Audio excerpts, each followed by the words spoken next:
પોલીસે ફરિયાદ નહીં લીધી તમારી, તમે ગયા પોલીસ સ્ટેશન? પોલીસ એમ તો પોલીસ લખે છે કે મે આઈ હેલ્પ યુ, એની પોલીસ સ્ટેશનના બોર્ડ પર લખેલું હોય છે કે હું તમારી મદદ કરી શકું છું. પોલીસે તમારી મદદ કરી કે? હા, છેલ્લે એ લોકોએ નોંધી ફરિયાદ, બહુ આમ તેમ કર્યું કે અહીંયા આ લડતમાં બહુ બધી એવી વસ્તુ થઈ કે પોલીસ વિભાગ એક પોલીસ સ્ટેશન બીજા પોલીસ સ્ટેશનમાં મોકલે, મને બીજા પોલીસ સ્ટેશનથી ત્રીજા પોલીસ સ્ટેશનમાં મોકલે કે અહીંયા જાઓ ત્યાં જાઓ. પણ મને ખબર હતી કે એફઆઈઆર તો લોકોને લેવી જ પડશે, આજે નહીં તો કાલે. એટલું માનસિક ને સાઈડ રીતે મેં હેરાન થઈ ગયો 3 મહિનામાં એફઆઈઆર માં, તો જેની કોઈ વાત નથી. એવું બી જાણવા મળે છે કે તમારી પાસે લાયસન્સ નતું માટે પોલીસે તમારી ફરિયાદ નથી નોંધી. તો માનવ અધિકાર પંચે એના પર શું ટિપ્પણી કરી છે કે લાયસન્સ નથી તો કેમ ફરિયાદ નહીં લીધી?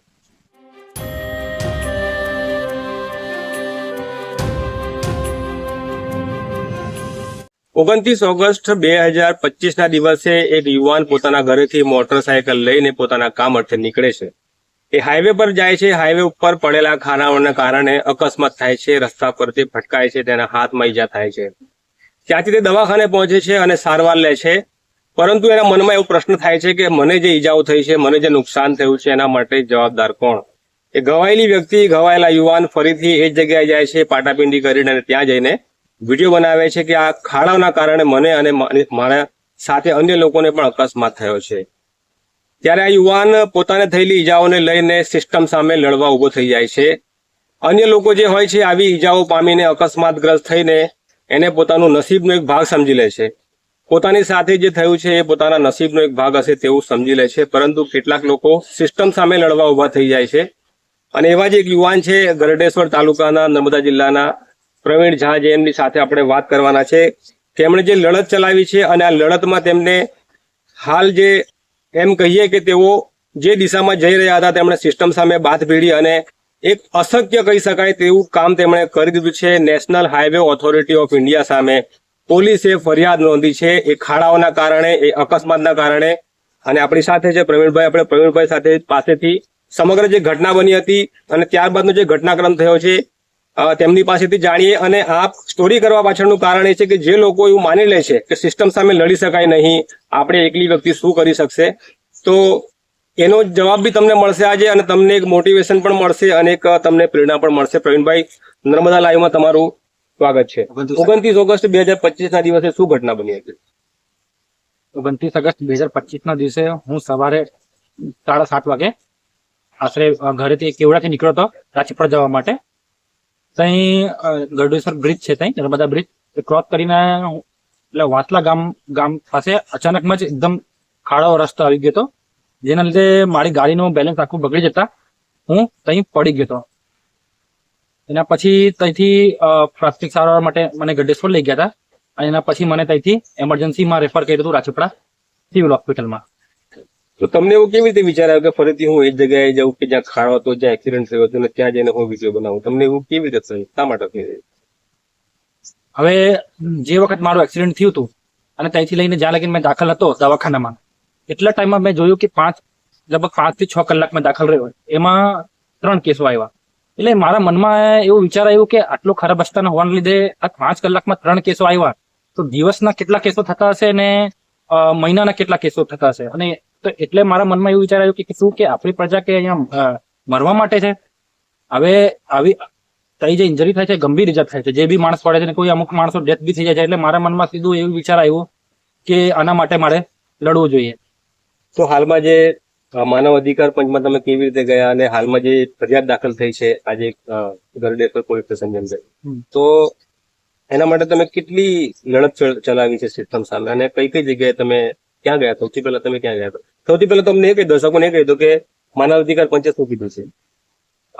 15 ડિસેમ્બર 2025 ના દિવસે મને અને એસપી મેડમ નર્મદા એમને સમન્સ કર્યું હતું માનવ અધિકાર આયોગે હાજર રહેવા માટે, જેમાં મેં રૂબરૂ હાજર થયો હતો કઈ, અને મેડમ રજા ઉપર છે એટલે બીજા પોલીસ અધિકારી શ્રી સાહેબ ત્યાં હાજર થયા હતા. તો એમાં જે માનવ અધિકાર આયોગે જે આખું કેસ જોયો, તો તેમાં એ લોકો એવું કીધું કે જે પોલીસની જે કાર્યવાહી છે એ કાર્યવાહી જોઈને એવું લાગે છે કે એ લોકો નેશનલ હાઈવે ઓથોરિટીને બચાવવાનો એક પ્રયાસ કરે છે કેસ નોંધવાથી. અને આનાથી પહેલા બી નેશનલ હાઈવે ના પાસે લગભગ આવું કેસ આવી ગયું છે. તો એના ઉપર આયોગે નિર્દેશ આપ્યો અધિકારી શ્રી, જે પોલીસ અધિકારી શ્રી હતા એમને, કે એમની અને મને કે કે એમની એફઆઈઆર તરત જ નોંધો. પોલીસે ફરિયાદ નહીં લીધી તમારી, તમે ગયા હા, પોલીસ સ્ટેશન? લગભગ- પોલીસ લગભગ- એમ તો પોલીસ લખે છે કે મે આઈ હેલ્પ યુ, એમની પોલીસ સ્ટેશનના બોર્ડ પર લખેલું હોય છે કે હું તમારી મદદ કરી શકું છું. પોલીસે તમારી મદદ કરી કે? મને એફઆઈઆર નોંધવામાં લગભગ આખી પ્રોસેસમાં જે દિવસથી મારું એક્સિડન્ટ થયું હતું ને તેથી લઈને એફઆઈઆર નોંધવા ત્યાં લગીનમાં 111 દિવસ લગીન મને સંઘર્ષ કરવું પડ્યું એફઆઈઆર નોંધાવવા માટે, જેમાં મેં અલગ અલગ પોલીસ સ્ટેશનના કચેરીઓ, Gadesar police station, DYSP office Ektanagar, SP ઓફિસની કચેરી, જેમાં મારું 4 થી 5 વખત નિવેદન બી લીધું એ લોકોએ, પણ તોય છતાં મારી એફઆઈઆર નોંધવા એ લોકો તૈયાર થતા નતા. છેલ્લે 111 દિવસ પછી જે મેં કમ્પ્લેન કરી હતી માનવ અધિકાર આયોગમાં, ત્યાંથી જે સમન્સ આવ્યું અને ત્યાં જે સ્ટ્રિક્ટ એક્શન લીધું માનવ અધિકાર આયોગે અને સ્ટ્રિક્ટ એક્શન ને નિર્દેશ આપ્યું, અને જે એમનું જે બહુ મોટું સ્ટેટમેન્ટ છે કે જે પોલીસ અધિકારી જે 111 દિવસ થઈ ગયા અને એ છોકરાનું એફઆઈઆર નથી લીધું, આવો કોગ્નિઝેબલ ઓફેન્સ એટલે કે એક ગંભીર ઇજાનો કેસમાં, તો એ એક એવું જાણ પડે છે કે એક નેશનલ હાઈવે ઓથોરિટીને બચાવવાનો એક પ્રયાસ છે. એટલે છેલ્લે મને 15 ડિસેમ્બરે ન્યાય મળ્યો આ કેસમાં 111 દિવસ પછી. એટલે 111 દિવસ તમે લડત ચલાવી પછી પોલીસે આખરે નેશનલ ઓથોરિટી એટલે રોડ વિભાગ સામે ફરિયાદ નોંધી. હા, 111 દિવસ પછી ગઈકાલે 18 તારીખે રોડેસર પોલીસ સ્ટેશન દ્વારા મારી એફઆઈઆર નોંધવામાં આવી. અચ્છા, એવું બી જાણવા મળે છે કે તમારી પાસે લાયસન્સ નતું માટે પોલીસે તમારી ફરિયાદ નથી નોંધી, તો માનવ અધિકાર પંચે એના પર શું ટિપ્પણી કરી છે કે લાયસન્સ નથી તો કેમ ફરિયાદ નહીં લીધી? હવે જે લાયસન્સ મારી પાસે નથી, ડ્રાઇવિંગ લાયસન્સ, એના આધારે પોલીસ એવું કહેતી હતી કે તમારી પાસે ડ્રાઇવિંગ લાયસન્સ નથી એટલે તમે જો એફઆઈઆર નોંધાવશો તો તમે જ આરોપી બની જશો. જેમાં મારું એમનું એવું કેવું હતું કે વિધાઉટ ઇન્વેસ્ટિગેશન, તમે ઇન્વેસ્ટિગેશન કર્યા વગર મને કેવી રીતે આરોપી કરી શકો છો? અને જે મારું કારણસર જ નથી એક્સિડન્ટનું, મારું કારણસર એક્સિડન્ટનું છે ખાડો, બરોબર છે, તો એના ઉપર તમારે એફઆઈઆર કરવી જોઈએ, તો તમે ખાલી ડ્રાઇવિંગ લાયસન્સના બેઝ પર એફઆઈઆર કરો છો. એટલે એના સંદર્ભમાં મેં માનવ અધિકાર આયોગને મારી જે કમ્પ્લેન હતી એમને મેલ કરી હતી.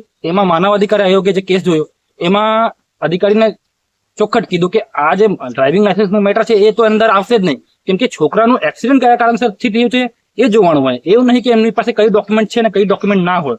એ વસ્તુ કોર્ટ મેટરની થઈ જાય કે કોર્ટમાં જે કેસ જાય તો કોર્ટ શું નિર્ણય લે છે એની વસ્તુ થઈ જાય.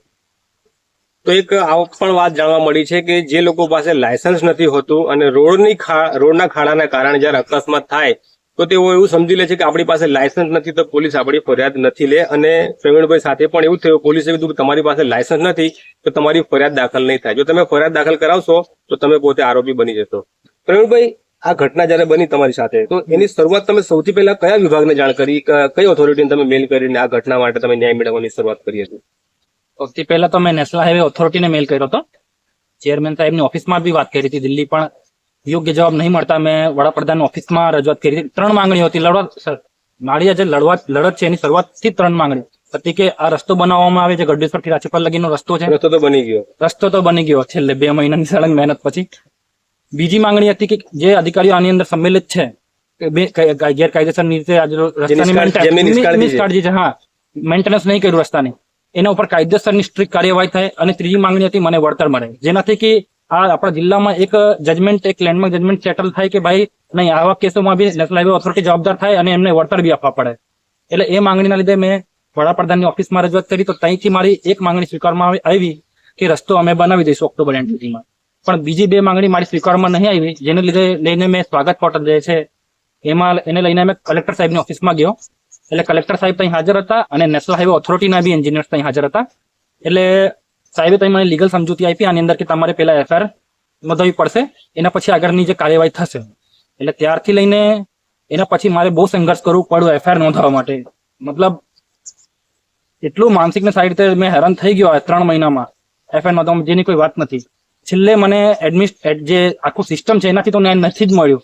છેલ્લે મને માનવ અધિકાર આયોગ જે ન્યુટ્રલ બોડી છે એના પાસે જવું પડ્યું ને ત્યાંથી મને ન્યાય મળ્યું. તો પ્રવીણભાઈ સાથે બનેલી જે ઘટના છે આપણા માટે એક લેસન પણ છે અને બીજા લોકો માટે એક પ્રેરણા પણ છે. તો જે લોકો સાથે આવી રોડની ઘટનાઓ થાય છે કે દવાખાનામાં જે નિષ્કાળજી હોય છે કે અથવા અન્ય વિભાગોમાં જો નિષ્કાળજી રાખવામાં આવે છે એના કારણે જે લોકોને ભોગવવાનું આવે છે, તો એ લોકો એવું સમજે છે કે આપણે કોઈ સિસ્ટમ સામે લડી નહીં શકીએ. એવા લોકોને તમે શું કહેશો? એવા લોકોને મારે એવું જ કેવું છે કે જે તમે જે આ કોઈ બી વસ્તુ છે, આ સર સૌથી પહેલા તો એ સમજો કે આ દેશના મોટા ભાગે લોકો પોલીસ સ્ટેશન જવાથી ડરે છે, બીક લાગે છે કે સિસ્ટમ આ સર મતલબ એક મનમાં બેહી ગયું છે મનમાં માણસોના કે સિસ્ટમ સામે કોઈ નહીં લડી શકે ને એમની સામે જીતવાનું એટલે બહુ જ અઘરું. એટલે એની એની પાછળ આપણો ટાઈમ ને સમય ને બધું બગડે એમ કરીને પેલા લડતા પેલા જ હિંમત હારી જાય છે. એટલે મારે અહીંની જનતાને એવું કેવું છે કે આ દેશ છે એમાં પ્રજા જ અહીંની માલિક છે, બરોબર?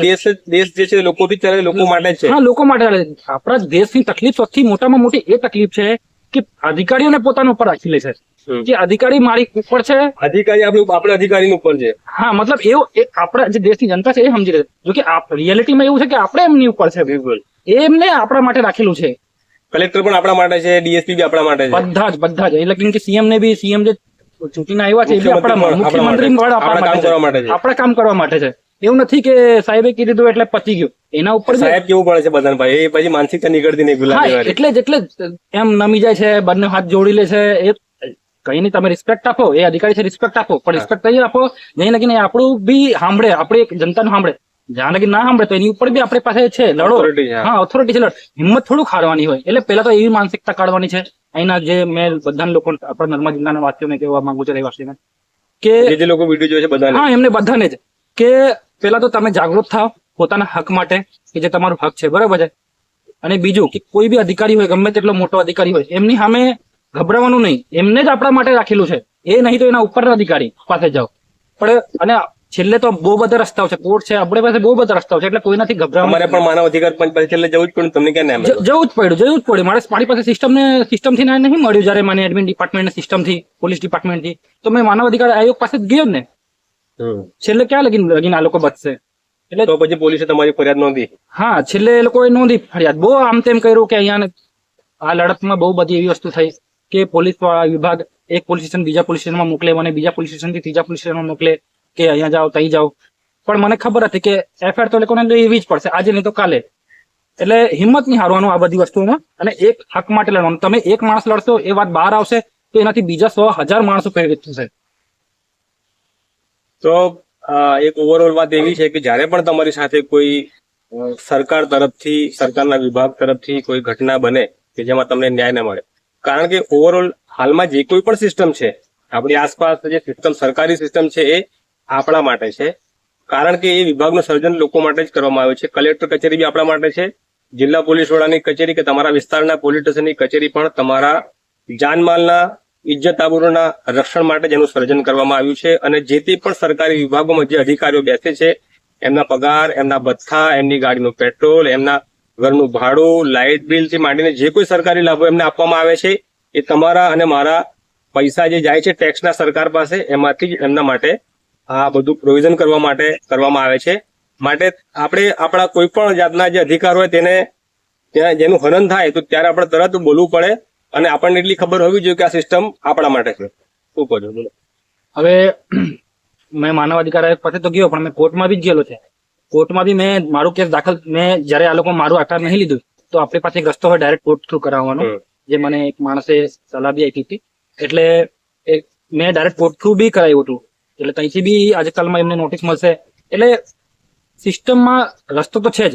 એટલે આપણે એમને સામે હાર નહીં માનવાનો, ને કોઈ બી દિવસ એમને આપણી ઉપર નહીં ગણવાનો. આ સિસ્ટમને એ આપણી નીચે જ છે.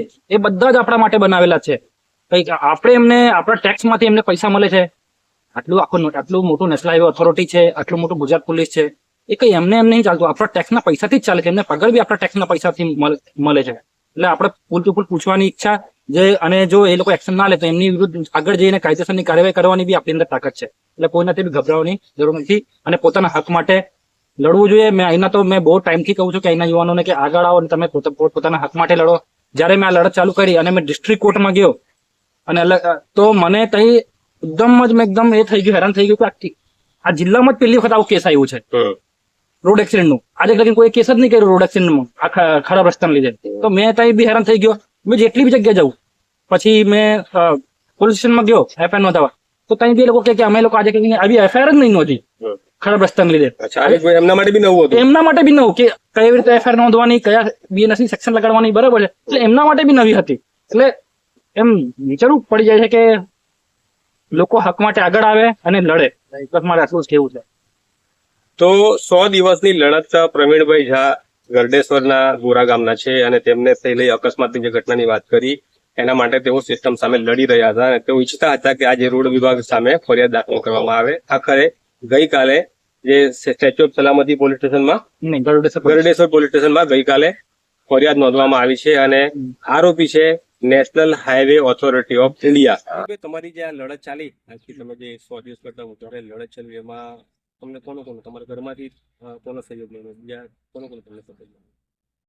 કરવાનો તો સપોર્ટ હતું જ એમાં અમારી લડતમાં, પણ આ લડતમાં જે બહુ સપોર્ટ હતો એ મીડિયા ટીમનું ખાસ કરીને, જેમ કે નર્મદા લાઈવ, પછી પબ્લિક ન્યૂઝ ચેનલ અને જે નેશનલ મીડિયા ટીમ છે ધ પોઈન્ટ, એમનું બહુ જબરદસ્ત સપોર્ટ હતું. જેના લીધે આ રસ્તા બનાવવાનું પ્રક્રિયામાં કાફી બહુ ફાસ્ટ થયું કામ.